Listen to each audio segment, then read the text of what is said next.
thank you all for coming out on this lovely Bitterroot spring evening. My name's Marshall Bloom, and I'm the RML Associate Director for Scientific Management. I'd like to welcome you all to this evening presentation.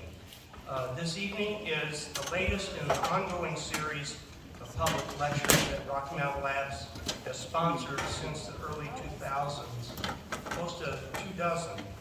RML is part of the National Institute of Allergy and National Institutes of Health, and we're part of the National Institute of Allergy and Infectious Diseases, which is one of the 27 institutes and centers at the National Institutes of Health, or NIH. This evening's program, the idea for it really came from Dr. Karen Peterson, and Karen will introduce tonight's program after I get a few introductory remarks, and I'll turn it over to her. But first of all, please turn off your cell phones and pagers because they can interfere with the wireless microphone system. First, I want to thank the Hamilton School District and its staff for making this Performing Arts Center available for community use. Next, I want to thank our indefatigable public affairs specialist, Kim Pico, who unfortunately wasn't able to be here this evening, and the members of our visual medical arts staff and other members of our staff, too. I also want to thank the local businesses that allowed us to post the notices and partnered with us for this evening's event. And special thanks to the local public school teachers, especially Jen Carmody and her students who are attending this evening and helping out. And finally, I'd like to thank all of you, not only for coming tonight, but also for the remarkable interest and support you've shown towards RML's programs in general. These public lectures are one way that we can reciprocate your support and interest. The mission statement of the National Institute of Allergy and Infectious Diseases, and thereby Rocky Mountain Labs, is, and I quote, NIAID conducts and supports basic and applied research to better understand, treat, and ultimately prevent infectious, immunologic, and immune disorders. For more than 60 years, NIAID research has led to new therapies, vaccines, diagnostic tests, and other efforts in the United States and around the world. Shortly below that, on the NIH website, is the diversity, equity, inclusion, and accessibility of NIAID research achievements. And that says, we're committed to accessibility. We firmly believe that all people, including people with disabilities, should be able to fully and independently use our buildings, facilities, information, and communication technology, programs and services, and benefit from the research that we do. We NIAID recognize that accessibility is an ongoing goal and pledge to continuously improve accessibilities in all areas of NIH.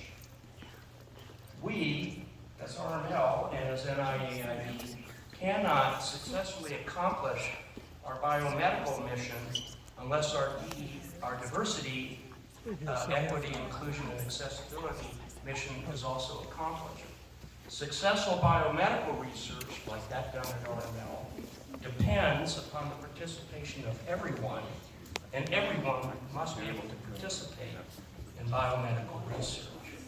It is with this commitment in clear view that RML is privileged to present this evening's program with Ms. Jessica Fitzpatrick from HEARTism and Professor Temple Grandin from Colorado State University. And following the talks, Karen will moderate questions and answers. And I'll now turn it over to Karen to introduce our speakers and maybe give a few more specific notes. Karen?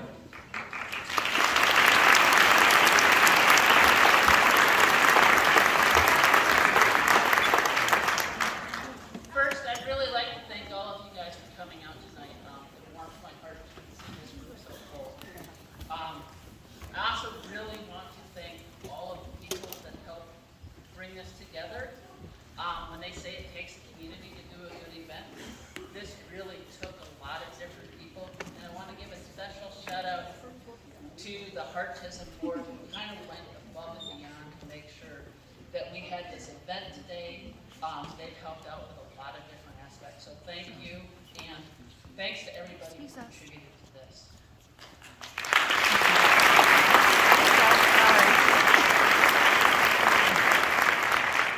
And today we have really two great speakers. We have our first speaker today is going to be Jessica Fitzpatrick. Several of you in this room, actually a lot of you in this room may know, Jessica is the founder and director of the HEARTism Community Center in Corvallis.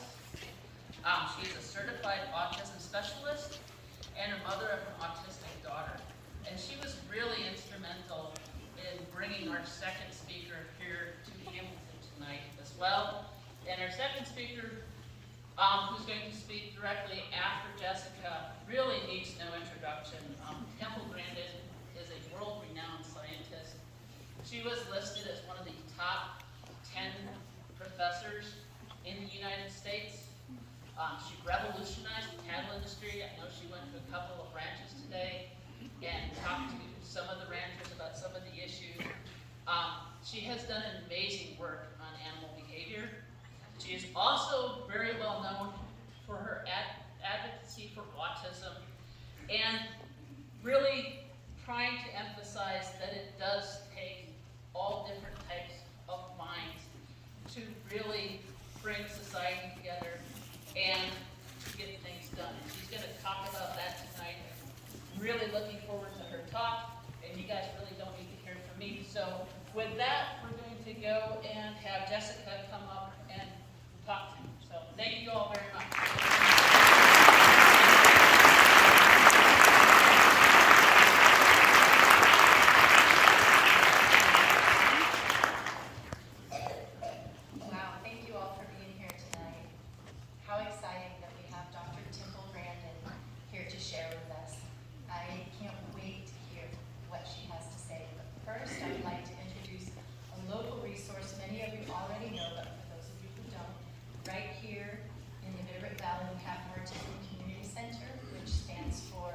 Healing Arts for Autism and All Abilities. So, I'm just going to start with my journey into autism. This is my precious daughter, Samoya, and she was a perfect and such a sweet little baby. She was struggling developmentally, and around age 2, she was not yet walking and had very few words. She was diagnosed with global delay, and then the world was just too much for her nervous system. Sights and sounds were too loud, too bright, and smells were too strong. She was then diagnosed with sensory processing disorder, and at age 3, she was diagnosed with autism. And we began all of the therapies available here in the Hood River. She started physical therapy, occupational therapy, speech therapy, and preschool for special needs. And we had fantastic therapists and teachers. We were so grateful for the resources that were available, but it wasn't enough for her. She needed a more intensive intervention, and there wasn't anything available, and there was not funding available. So she went on a waiting list with the state of Montana, and we were on that waiting list for 7 years. And at age 10, she was chosen for intensive services. And in that time, I had gotten really restless and began to network with local parents that wanted more resources and opportunities for their children. And we formed a nonprofit. In 2016, we opened the doors to HEARTism Community Center, located in Corvallis. We became the first certified autism center in 2020. We have won awards from the National Endowment for Arts and from the Montana Arts Council. We have 2 certified autism specialists. We have helped to train over 30 local community volunteers in sensory awareness training, and we network with over 50 families here in the valley. People travel as far as Missoula to come down for our classes, especially our summer program HEARTism is truly a magical place. It's filled with joy and laughter and lots of art, music, and dance. We offer after-school programming on Mondays and Wednesdays, and we have a young adult social club that meets every Friday night. We also offer summer camps. Last year, we had 10 weeks of summer camp. We're hoping to be able to offer the same this year. Sound in, turn the sound up, please. Let's see if I adjust this. Is that any better? Oh, much better. Thank you. Our classes are designed to empower our students. We meet each individual where they are and offer support to help them to uncover their likes and talents so that they can do more of what they love. Friendship is a byproduct. At HEARTism, we have several volunteers that are truly caring and supporting and help to bolster those social skills. As you guys probably are aware, people with autism often feel isolated and have a hard time making friends. But through our program and the added support, we have been able to help our participants successfully make authentic, long-lasting friendships. And our classes are really fun. Kids are having so much fun learning new skills and activities. They don't even realize how much growth and learning is actually happening, but we see it. We know because we offer high-quality programming with professional artists, art educators, music therapists, music teachers, and several amazing volunteers. We have a small volunteer base at the moment, but it is a very caring and dedicated group, many of which are parents of our kids, and then a few other fantastic community members. We're huge on outdoor education. I mean, we live in Montana. We have to take advantage of this beautiful place. So we partner with several organizations. Homestead Organics Farm is one. We've been offering farm camp with them for the last decade. Before we even had the community center, we were on this farm, giving the kids the opportunity to live farm life, exploring, petting and feeding baby animals, and canoeing and kayaking on a pond, which many of our kids have never had that opportunity before. It's truly one of our favorite things that we do, and we're so thankful for that community partnership. We also have worked with Teller Wildlife this summer. They hosted us for a fly fishing clinic and an aquatic insect habitat exploration. That was really a lot of fun. We also partner with Bear and are able to give the kids the opportunity to try out a rock climbing wall and a ropes course with as much support or as little support as needed. And that's really been amazing for our kids to get these opportunities. We're so thankful for this community partnership. I had to throw a little picture of Sequoia up there with a big smile on her face, covered in blue paint. That's how she likes to paint. Just letting the sunshine and the paint soak in. And we're so thankful for our other community partnerships. There's several small businesses and local organizations that have supported us from the beginning. Not even half of them are up there, and we're so grateful for that. With that community support, we have been able to distribute for free over 600 sensory kits into the community, into several schools, up and down the valley, all the way from Darby to Missoula, and also local fire departments, police, and EMS vehicles.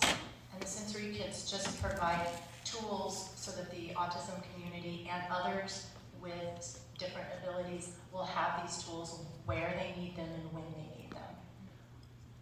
There's this riddle that's been in my head since Sequoia was diagnosed with autism. And if it takes a village to raise a child, what does it take to raise a child with autism? Because they need so much more support. And I think I finally have the answer to that. It's taken me over a decade, but it's also, it takes a village, and it takes a village of people that truly care and are willing to take action to create a community full of inclusion. And so let's talk about what inclusion means. If you look at the bottom right, you can see exclusion. Anybody of diversity was not invited to the party. They're just standing on the outside looking in, and that's no fun. I'm just going to give you guys a moment to think about maybe a time in your life when you've experienced that, because we've all been there. But for people with disabilities, they often experience that more, much more. Next is separation, and that's a lot like segregation. We know that does not work. And then there's integration. We're starting to open our circle and allow different people in. That's it. That's a start. It's a good beginning. True inclusion is where people of all abilities are interwoven into the fabric of our society. And that's what we're going for. So how do we get there? This is such a great slide. I love this visual experience of look how different we all are, all these different lines. And so we get there by embracing these minds and valuing how different people think. And I would like each person here to think about ways in your own life where you can become more inclusive. And maybe it's something really small, like inviting different people to your next party, or volunteering at an event, or better yet, hosting an event for all abilities. And we need small businesses, local businesses, to provide employment opportunities to our youth. And there are several small businesses that are doing that already locally, and we're so appreciative. Thank you. But we need this to be the norm and not, we need this to be the norm. So let's think about ways that we can provide more opportunities. Maybe it's just a couple hours, a couple times a week. And if you're providing this opportunity, it's a two-way street. You're helping to teach this person, but they're also teaching you. And the intrinsic reward is immense, I promise. But there's more. These diverse minds are the problem solvers of our future. And they may see something in your business that you never saw and help you run your business more efficiently. Or they may have the next cure for cancer or for climate change. We don't know. But we know that the possibilities are endless. And we need to give opportunities for these diverse minds to help us problem solve.